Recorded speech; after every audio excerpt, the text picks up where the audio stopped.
अपने सगे भाइयों की लाश बिछा के भी राजनीति कर सकते हैं।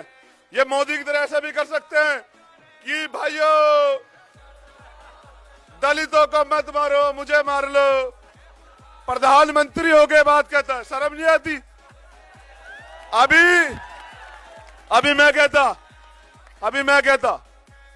अभी तो मैं जोड़ रहा हूं अपने लोगों को, सामाजिक क्रांति कर रहा हूं।